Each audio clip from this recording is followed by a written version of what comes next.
ប៉ុន្តែទៅឡើងរាវមិនទេគាត់ភ្លេចបដោតិចតិច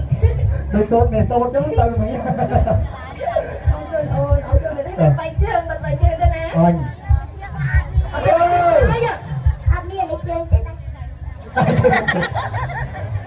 ចាហើយផ្ទះតាមរងណាវិញទៀតហើយគាត់តាមមកដល់ពីកំពង់ឆ្នាំចាំមកថ្ងៃនៅកំពង់ឆ្នាំហ៎ចាវ៉ាវមកក្រុមត្រកកញ្ញាយីវ៉ាដល់បងនេះមកមើល concert នឹងមានការឬក៏មកមើល concert ម៉ែខ្ញុំគាត់មកលក់អូយគាត់ធ្វើជ័យជីចំបាហើយបងខ្ញុំគាត់លក់ទឹកសតហ៎លក់នៅខាងណាមើលចាខាងក្រៅអូចាអត់ដឹងដែរម៉ែលឿនកូនជាងអត់ម៉ែក៏ចូលជួលណាចាក់ធ្លាក់ណាបាទទេព្រោះថាជាមួយនឹងកញ្ញាអ៊ីវ៉ាគាត់កញ្ញាអ៊ីវ៉ាគាត់តាក់ទាញខ្លាំងណាស់ព្រោះថាការគ្រប់គ្រងពីពុកម៉ែបងប្អូននិយាយទៅគុំបីដល់អូនទូកពស់នេះក៏ចេះច្រៀងបទគាត់ហើយសង្ស័យថាជំកើតមកចេះទៀតអត់យំចេញមកបែបបទកញ្ញាអ៊ីវ៉ាទៀតចាំមានតែចេះយំមកយំរបៀបបាត់ជាក្រៅសុំទៅអូនផងគាត់ទៅចេះបងមកគាត់ចូលចិត្តស្ដាប់អីចឹងណាពេលពោះចាំមិនសិនជីងឆឹងមិនពិតជាល្អអូខេឥឡូវខ្ញុំមានតែខ្ញុំសូមអរគុណដល់ស្រាបៀ Expert ដែលបាន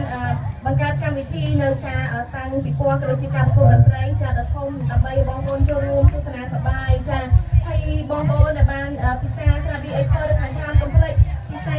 គាត់កំពុងឲ្យកុំភ្លេចពិនិត្យជាមួយកំពុងគាត់ថាមានរង្វាន់ម៉ូតូ Honda 2015ដូចជារង្វាន់ទូរស័ព្ទ iPhone 6 ចាច្រើនមែនតើ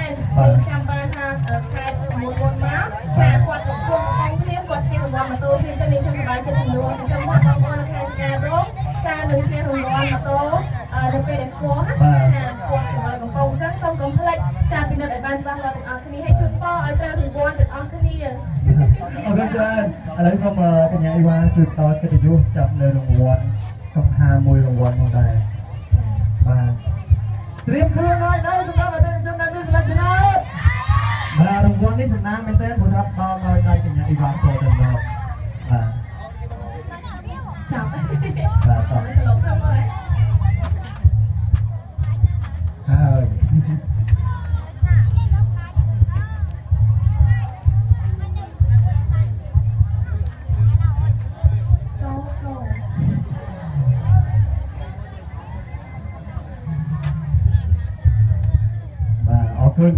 ឥឡូវកញ្ញាអ៊ីវ៉ានៅមានបទចម្រៀងជាច្រើនបទទៀតចង់ជួបគាត់មានហើយទៀតអត់ចង់ជួបបាទអរគុណច្រើនអរគុណច្រើនទៅណាអ្នកកំពុងឆ្នាំមិញជឿបទក្រោយទៀត